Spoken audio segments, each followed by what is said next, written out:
शहर के बीचों बीच रॉटर के नाम से जाने जाने वाले ज़ॉम्बी जैसे जीव हर जगह लोगों को मार रहे हैं और खा रहे हैं। जब हर कोई छिपने के लिए भागता है तो एक रिपोर्टर घटना को कवर करने की कोशिश करता है। हालांकि रॉटर जल्द ही उसे पकड़ लेते हैं और उसे और कैमरामैन दोनों को मार देते हैं। सड़कों पर अराजकता और विनाश फैलता रहता है क्योंकि रॉटर छिपे हुए लोगों तक पहुंचने के लिए खिड़कियां तोड़कर एक निश्चित मात्रा में बुद्धिमत्ता दिखाते हैं। एक महिला अपनी बेटी से फोन पर बात करते हुए किसी भी खतरे से बचने की पूरी कोशिश करती है, लेकिन दुर्भाग्य से एक रॉटर उसका पीछा करना शुरू कर देता है और उसे भी खा जाता है। ये सब 4 घंटे पहले शुरू हुआ। मेडिकल छात्रा जो और उसके सहपाठी एक प्रयोगशाला में हैं, जहां एक प्रोफेसर ये जानने के लिए सिद्धांत पूछता है कि उसके सामने सड़ते हुए शरीर की मौत कैसे हुई। जो इसे इन्फ्लुएंजा के रूप में पहचानती है, लेकिन ये पहचानने में विफल रहती है कि यह किस प्रकार का है। कुछ क्षण बाद प्रोफेसर जो को एक ऐसे मरीज से रक्त का नमूना लेने के लिए कहता है जिसके एंटीबॉडी का स्तर असामान्य रूप से उच्च है। जो आदेशों का पालन करती है, लेकिन वह मैक्स को देखकर खुश नहीं होती, जो एक नियमित मरीज है और उससे बहुत प्रभावित है। जैसे ही जो पहला सैंपल लेना शुरू करती है, मैक्स हर तरह की डरावनी बातें कहना शुरू कर देता है और नहीं को जवाब के तौर पर नहीं लेता। जो को ये देखकर बहुत बुरा लगता है कि उसने उसका नाम भी अपने हाथ में ले लिया है। जो के दोनों सैंपल लेने के बाद मैक्स उसकी जान को छूता है और जो असहज हो जाती है, लेकिन सौभाग्य से उसका सबसे अच्छा दोस्त मैक्स को बाहर निकालने के लिए ठीक समय पर कमरे में प्रवेश करता है। इसके बाद जो मेडिकल छात्रों द्वारा आयोजित एक पार्टी में शामिल होती है। वह सुनती है कि वे मुर्दाघर में बियर के केक रख रहे हैं और उन्हें पार्टी में लाने में मदद करने के लिए वहां जाती है। अंदर जाने के बाद वह आसपास किसी को नहीं देख पाती है और सावधानी से चलती है। तभी अचानक एक हिलती हुई बॉडी देखकर चौंक जाती है। हालांकि यह एक और पार्टी जाने वाला व्यक्ति है जो शरारत कर रहा है। वह व्यक्ति पहला केक पकड़कर चला जाता है जबकि जो दूसरा केक पकड़ रही होती है। उस समय मैक्स आता है और जो के विरोध को अनदेखा करते हुए खौफनाक हरकतें करने लगता है जब वह कहता है कि उनका कोई संबंध है। डरती हुई जो मदद के लिए चिल्लाती है और मैक्स उसे मुक्का मारता है जिससे वह गिर जाती है। फिर वह खुद को उसके ऊपर फेंक देता है और उसका फायदा उठाने के इरादे से उसके कपड़े उतारने लगता है। जैसे ही मैक्स जो के चेहरे को चाटना शुरू करता है, क्लास से सड़ी हुई लाश जाग जाती है और मैक्स पर हमला कर देती है, उसे जोर से काटती है। जो तुरंत पार्टी में वापस भागती है, सभी को किसी तरह के राक्षस के बारे में चेतावनी देती है।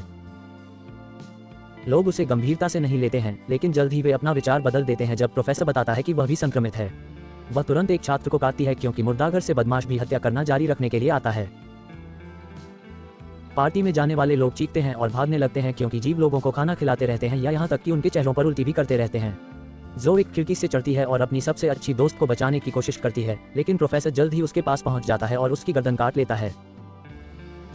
और भी बदमाश उसे खाना खिलाने के लिए उस पर कूद पड़ते हैं और जो भागने से पहले अपनी सबसे अच्छी दोस्त को खाए जाने और संक्रमित होते हुए देखती है। 5 साल बाद दुनिया एक बहुत ही अलग जगह है। बदमाशों का प्रकोप एक वैश्विक महामारी बन गया है और बचे हुए कुछ लोग विशेष शरणार्थी शिविरों में रह रहे हैं।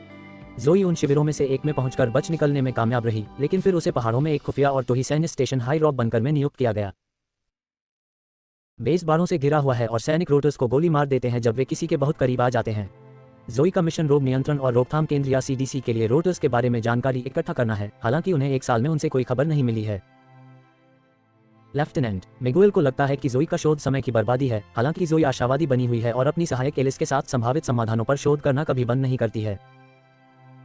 उसके चिकित्सा ज्ञान ने उसे बेस का डॉक्टर भी बना दिया है। एक सुबह वह लिली नाम की एक बच्ची की जांच करती है जो अभी भी बीमार महसूस कर रही है, हालांकि उसे पहले ही दवा दी जा चुकी है। पूरी तरह से जांच के बाद जोई मिगुएल और परिषद से मिलने के लिए दौड़ती है और उन्हें बताती है कि लिली को बैक्टीरियल निमोनिया है। जोई लिली की जान बचाने के लिए आपूर्ति इकट्ठा करने के लिए विश्वविद्यालय में अपनी पुरानी चिकित्सा प्रयोगशाला में एक टीम के साथ जाना चाहती है।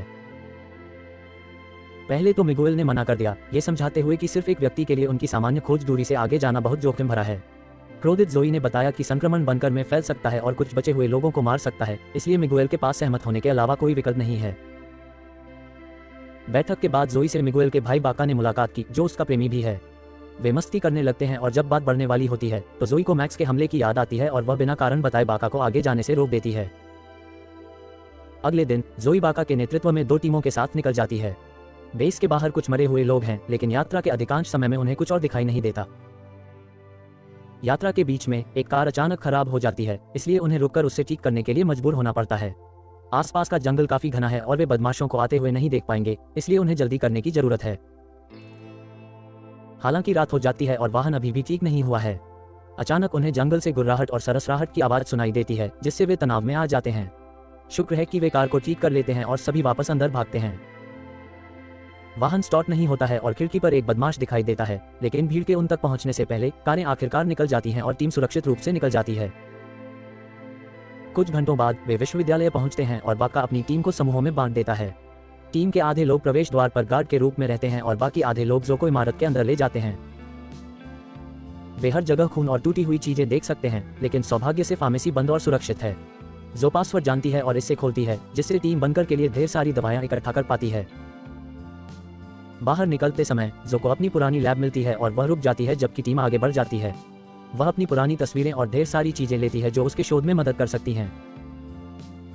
अचानक पीछे का दरवाजा खुलता है और एक बदमाश दिखाई देता है, इसलिए जो उसे डराने के लिए एक बार गोली चलाती है और फिर वापस दालान में भाग जाती है और अपने पीछे दरवाजा बंद कर लेती है। फिर वह सिर्फ खतरे से बचने के लिए कुछ और बार गोली चलाती है और भागती है। इस प्रक्रिया में उसका हेयर टाई गिर जाता है। ये लैब से बदमाश को मिल जाता है जो मैक्स निकलता है। वह टाई को सूंघता है और तुरंत उसे पहचान लेता है। गोलियों की आवाज इमारत में मौजूद दूसरे बदमाशों को सचेत करती है, जो इंसानों की तलाश में बाहर निकलते हैं और सीढ़ियों से गिर जाते हैं। बाका की टीम भी आवाज सुनती है और जो की तलाश में निकल जाती है। शुक्र है कि वह पहले मिल जाती है। वे जाने के लिए तैयार हो जाते हैं, लेकिन बदमाश जल्द ही पकड़ लेते हैं और फ्रैंक पर कूद पड़ते हैं और जल्दी से उसकी गर्दन काट लेते हैं। दूसरे बदमाश को गोली मारने में कामयाब हो जाते हैं, लेकिन और भी जीव दिखाई देते हैं और फ्रैंक पर हमला करते हैं, जो अपनी टीम को उसके बिना ही चले जाने के लिए कहता है। जैसे ही दूसरे इमारत से बाहर निकलते हैं, फ्रैंक अपनी आखिरी सांस का इस्तेमाल करके जितने संभव हो सके उतने बदमाशों को गोली मारता है और उन्हें चाकू मारता है। अगली सुबह टीम बनकर में वापस आ जाती है, इस बात से अनजान कि मैक्स उनके साथ कार के नीचे छिपकर आया है।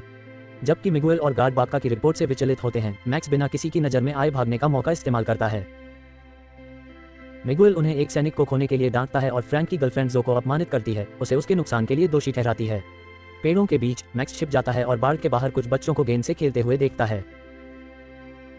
जल्द ही एक गार्ड उन्हें अंदर जाने के लिए मजबूर करता है, लेकिन एक बच्चा पीछे रह जाता है क्योंकि गेंद लुढ़क गई है। जब वह बहुत दूर जाने वाला होता है तो गार्ड उसे ढूंढता है और उसे गेंद लाने का वादा करते हुए अंदर भेजता है। मैक्स जल्दी से सैनिक पर कूदता है और कुछ सेकंड में उसे मार देता है। फिर वह बंकर की ओर भागता है, दरवाजे बंद होने से पहले बिना किसी की नजर में आए अंदर घुसने में कामयाब हो जाता है।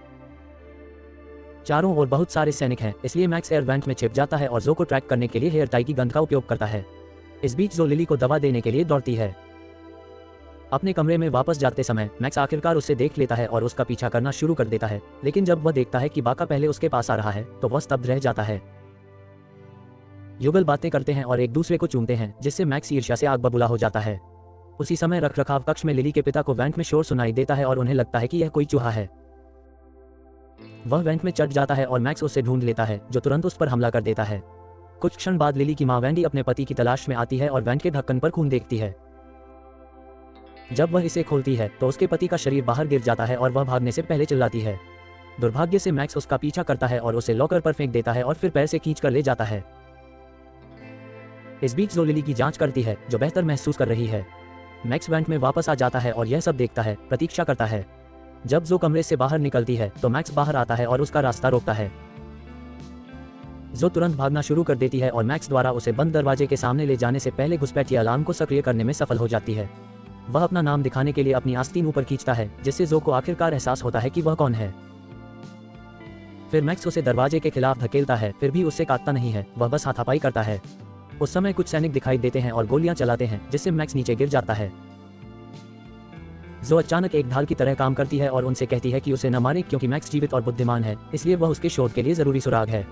बाका उस पर जाल फेंकता है और अपने साथियों की मदद से वे मैक्स को गोद में बांध लेते हैं। जब मिगुएल को इस बारे में पता चलता है तो वह तुरंत डांटना शुरू कर देता है, इसलिए जो मैक्स को अपना हाथ देकर इसे एक सफलता साबित करती है, जो उसे काटता नहीं है। जो को यकीन है कि उसके दिमाग में अभी भी कुछ काम कर रहा है और वह उसे वैक्सीन बनाने में मदद कर सकता है। मिगुएल अभी भी इसे नहीं मानता है, लेकिन फ्रैंक की प्रेमिका ने यह बात सुन ली और उसे उस बदमाश को रखने के लिए कहा था कि फ्रैंक की मौत व्यर्थ न जाए। अनिच्छुक मिगुएल जो को मैक्स रखने देता है, लेकिन सैनिकों को परेशानी के सबसे छोटे संकेत पर गोली चलाने का आदेश देता है। कुछ समय बाद एलिस और जो मैक्स के महत्वपूर्ण अंगों के स्कैन को देखते हैं और पाते हैं कि उसके शरीर के कुछ हिस्से मृत हैं, लेकिन उसका हृदय, आंखें और मस्तिष्क अभी भी मानवीय कार्य कर रहे हैं। ये समझने के लिए कि ऐसा क्यों है, उन्हें रक्त के नमूने की आवश्यकता है।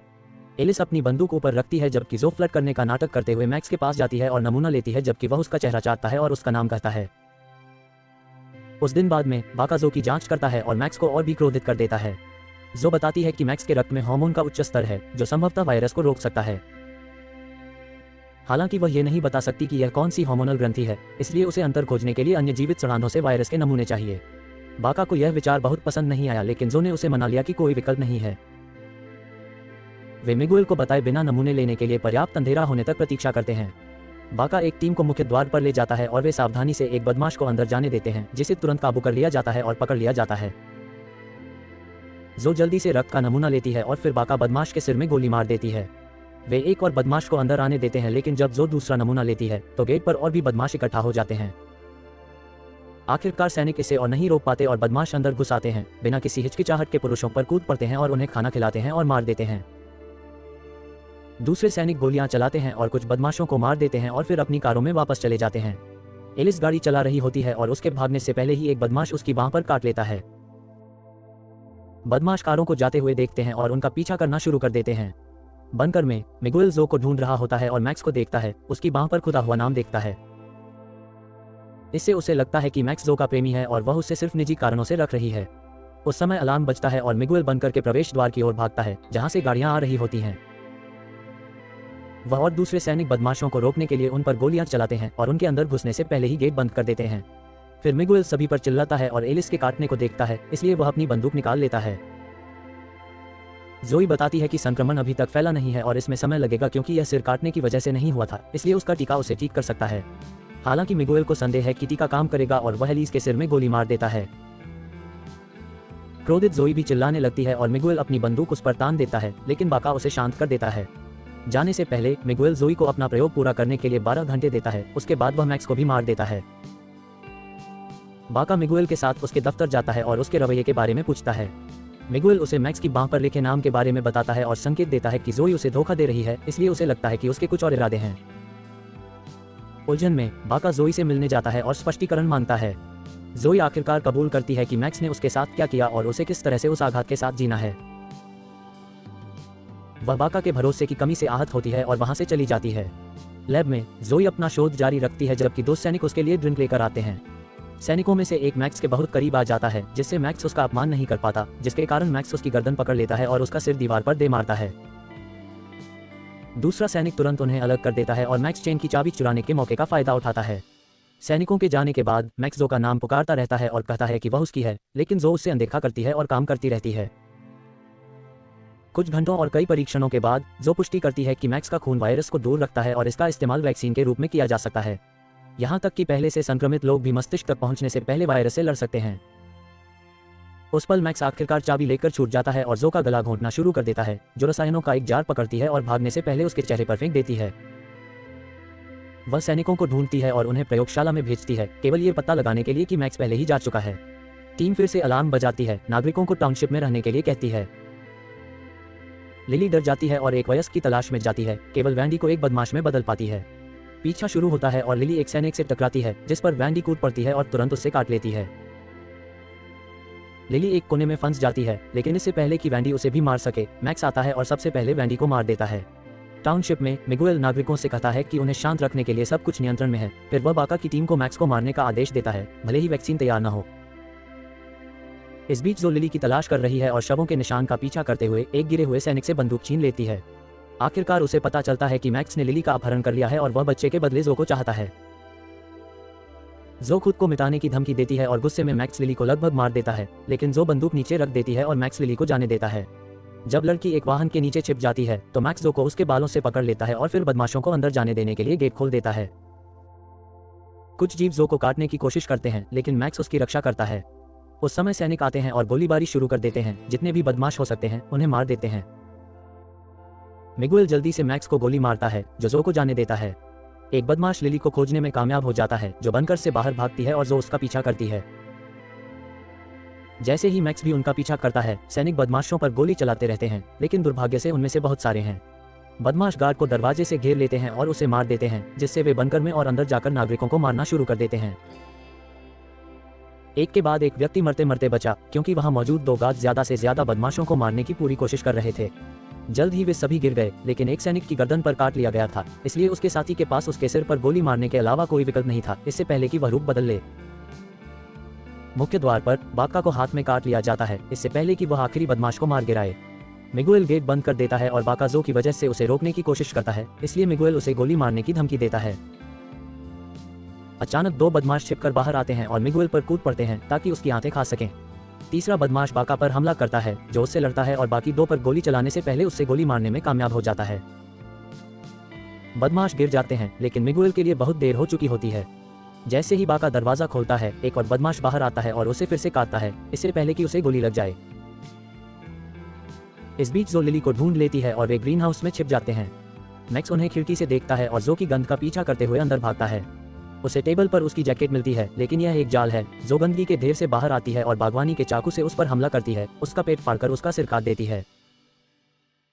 इसके बाद जो और लिली वापस अंदर जाते हैं और बाका को ढूंढते हैं, जो खुद को मिटाने वाला होता है। जो उसे इंतजार करने के लिए मनाती है क्योंकि संक्रमण अभी तक फैला नहीं है, इसलिए उसके पास वैक्सीन खत्म करने का समय है। कुछ क्षण बाद लैब में जो बाका को अपना पहला वैक्सीन देने का प्रयास करती है। शुक्र है कि यह काम करता है और अब वह और भी अधिक उत्पादन करने के लिए उसके एंटीबॉडी का उपयोग कर सकती है। फिर जो रेडियो के माध्यम से एक संदेश भेजती है, लोगों को वैक्सीन लेने के लिए बंकर में आने के लिए आमंत्रित करती है। बचे हुए लोग पहले से ही पुनर्निर्माण कर रहे हैं और अब भविष्य के लिए अधिक उम्मीद है। कहानी अच्छी लगी हो तो कृपया चैनल को सब्सक्राइब करें और बेल आइकन को दबा दें ताकि आप इसी तरह के और वीडियो देख सकें। देखने के लिए धन्यवाद।